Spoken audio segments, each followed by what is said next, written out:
What up, Fight World? It's your boy Ego, and I'm back with some more boxing. I'm back with an update for you guys. And I did my review of Danny Garcia, Lamont Peterson, and the whole weigh-in with PBC. Looking forward to the card. However, a bit of disappointing news to me. I'm very disappointed, actually, with Peter Kid Chocolate Quillin. His fight with Andy Lee is now a non-title bout. Reason being, as I projected a few days ago, I did that Mayweather 30-day weigh-in, and people were saying Mayweather was overweight, and I'm saying, hey, like, I know when it comes to fitness, trust me, I know my stuff.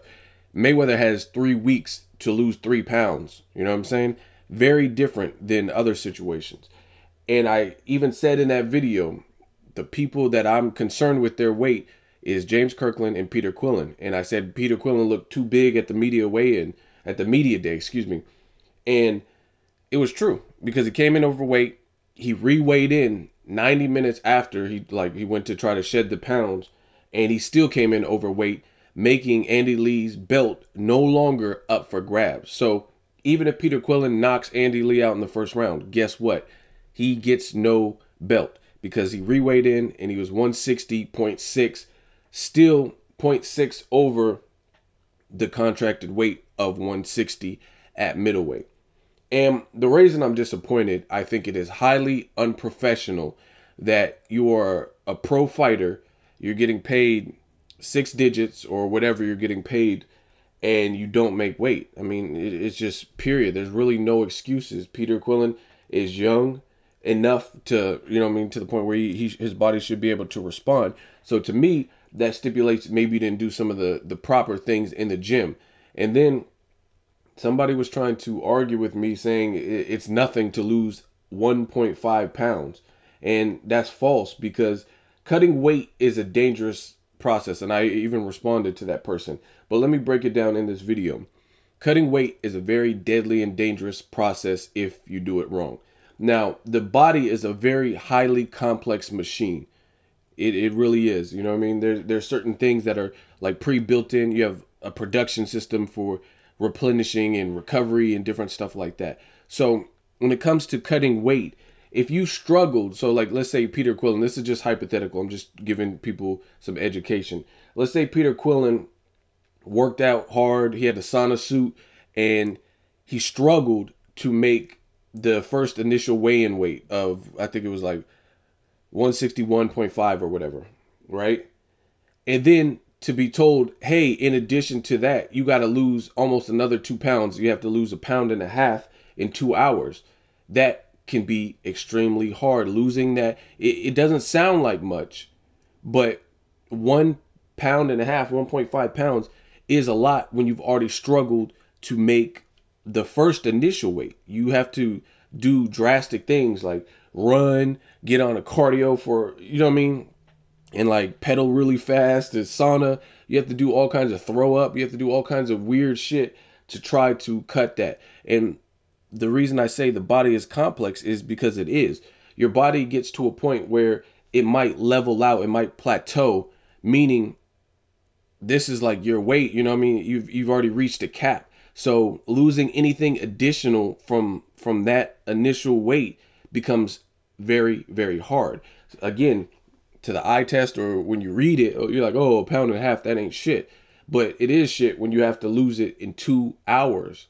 That's just not that much time. And again, your body will level out. It's like it's like a salary cap that your body has that is going to make it harder to lose even 1 pound at that rate if you didn't train properly or if you struggle to make weight. So to me, I think it's just highly unprofessional that Peter Quillin didn't make weight. And now that it just loses a lot of luster. If he loses to Andy Lee, obviously that's a huge setback as it is. But if he beats him, now there's no incentive. You had the incentive, like let's break it down chronologically. You were the middleweight champion. For whatever reason, your family or Al Heyman told you, or whatever your reason is, you vacated your belt. You said, hey, you know what? No, not right now. You vacated. You just gave it up. That vacant belt was up for grabs. Andy Lee, Matt Korobov. They fought it out. Korobov was winning. Then he ended up getting slept by Andy Lee, the comeback kid. Now Andy Lee is a champion. He has your old belt. Based on your ties to Al Heyman, you were thrown back into an immediate title picture. So it's like somebody hooking you up for an interview for a job. Let's say, oh, you know what? Ego works at J.C. Penney's. Let's see if I can get a job. And then I put in a good word for you, and you get the bypass. You don't have to apply like the standard person off the street. You, off the strength of my name and me being a existing worker at J.C. Penney's, you get an interview. And then that's like you not showing up for the interview. You know what I mean? Like you gave up your belt. You shouldn't necessarily be thrown back into a title picture for doing nothing. He hasn't fought since he gave up his belt. He fought Lucas Konecki, which was a horrible fight to begin with. Then you were disappeared. You were doing movies and whatever. You had a couple suspect interviews, in my opinion, where it didn't even sound like your heart was in boxing. But you gave up your belt. Someone else got it. And you immediately get an opportunity that trumps other people. There's other people like David Lemieux. You know what I mean? He's been he got stopped by Marco Antonio Rubio. Then he switched up some things, came back strong against Gabe Rosado, stopped him.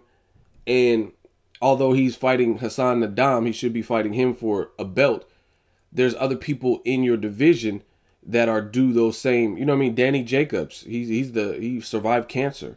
So to be able to bypass everybody in line and get this opportunity based on your name or your connections or whatever, and then you don't make weight, you know what I'm saying? That's non-justifiable as far as I'm concerned. So again, using the example of me working at J.C. Penney's, you say you needed a job, I put in a good word for you, get you the plug and get you the interview with my manager, and you don't show up for the interview. That's the equivalent to this to me.